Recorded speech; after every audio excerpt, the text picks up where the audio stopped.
प्यारी गिलहरी। मुन्नू बड़ा ही नटखट बालक है। हर समय इधर से उधर फुदकता रहता है, एक पल में कुर्सी के नीचे और दूसरे पल पलंग के ऊपर। कभी बिस्तर पर बैठ किताबें पढ़ना तो कभी टीवी पर अपना मनपसंद कार्टून देखना। पर उसकी सबसे अधिक प्रिय जगह है पास का मैदान, जहाँ वह पेड़ों पर चढ़ती उतरती गिलहरियों को देखता रहता है। गिलहरियाँ कितनी चुस्त होती हैं, उनके कान लंबे और नुकीले होते हैं। जरा सी आवाज़ हुई कि उसे पता चल जाता है और तुरंत वहाँ से भाग खड़ी होती है। उसकी दुम के क्या कहने, कितनी घनी और मुलायम रोयों से ढकी होती है।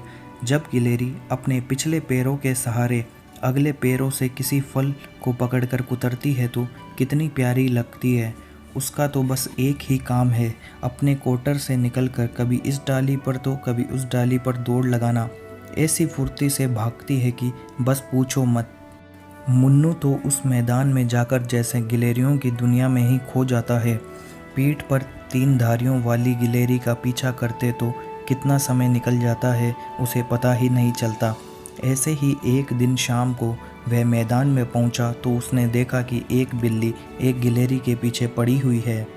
गिलहरी तो बड़ी फुर्ती से उससे बचकर निकल रही थी, पर बिल्ली भी कुछ कम नहीं थी। मुन्नू झट से बिल्ली के पीछे पहुंचा और अपने पैरों को पटका। बिल्ली अचानक हुई इस आवाज़ से डर गई और भाग खड़ी हुई। मुन्नू बहुत खुश हुआ। जैसे ही उसे गिलहरी का ध्यान आया, वह तो पेड़ पर पहुंच चुकी थी। वह मन ही मन गिलहरी के फुर्तीलेपन को देखकर मुस्कुरा उठा और वहां से चल दिया। अगले दिन वह शाम को मैदान में पहुंचा ही था कि उसने देखा कि बिल्ली ने अपने पंजों में गिलहरी को पकड़ा हुआ है। गिलहरी छटपटा रही थी, पर बिल्ली के नुकीले पंजे उसके शरीर को जकड़े हुए थे। मुन्नू ने आसपास देखा, उसे पास ही एक सूखी टहनी पड़ी दिखाई दी। उसने लपक कर उसे उठाया और बिल्ली के पीछे अचानक से कूदा। बिल्ली अपने पीछे अचानक हुई हलचल को देखने के लिए जैसे ही मुड़ी, उसका ध्यान गिलहरी से हट गया और उसका पंजा ढीला पड़ गया। मुन्नू ने पीछे से टहनी दिखाई, बिल्ली डर के मारे भाग गई। गिलहरी उसके पंजों से छूट तो गई थी, पर बहुत ही घायल हो चुकी थी। मुन्नू ने झट से उसे उठाया और घर की ओर दौड़ा। उसने गिलहरी के घावों को धोया और उस पर मरहम लगाया। गिलहरी अब भी निढाल पड़ी थी। मुन्नू ने अपने हाथों से एक एक बूंद पानी गिलहरी के मुंह में टपकाया। धीरे धीरे उसने पानी पिया और थोड़ी देर के लिए आंखें खोली। मुन्नू बहुत खुश हुआ। वह आंगन में पड़ी एक टोकरी ले आया। उसमें अपनी माँ की मदद से टोकरी में पुराने कपड़े बिछाकर गिलहरी के लिए गद्दा बना दिया। अब धीरे से मुन्नू ने उसे वहाँ लेटा दिया। गिलहरी ने हल्के से अपनी आंखें खोली, मानो मुन्नू को धन्यवाद दे रही हो। फिर उसने आंखें बंद कर ली और आराम से सो गई। मुन्नू ने टोकरी उठाकर अपने पलंग पर रख ली। वह उसे पास रखकर सो तो गया, पर थोड़ी थोड़ी देर में उठकर टोकरी में झांक लेता। सुबह हुई तो आवाज़ हुई। मुन्नू की नींद खुल गई। उसने टोकरी में झांका।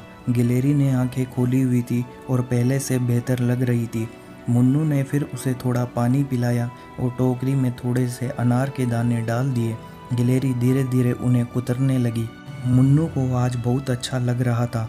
मुन्नू ने उसकी अच्छी तरह देखभाल करता और उसके घावों पर मरहम लगाता। 3 दिन बाद गिलहरी ठीक होने लगी। वह अब उसे पहचानने लग गई थी। कभी वह टोकरी के अंदर से झांकती तो कभी खिड़की पर चढ़कर उसे देखती। जब मुन्नू स्कूल से वापस आता तो झट उसके पैरों से लिपट जाती। अब वे दोनों मित्र बन गए थे, जहाँ जाते साथ जाते। अब गिलहरी का नाम भी रख दिया था मुन्नू ने, प्यारी। तो दोस्तों, ये कहानी आपको कैसी लगी हमें कमेंट बॉक्स में ज़रूर बताएं।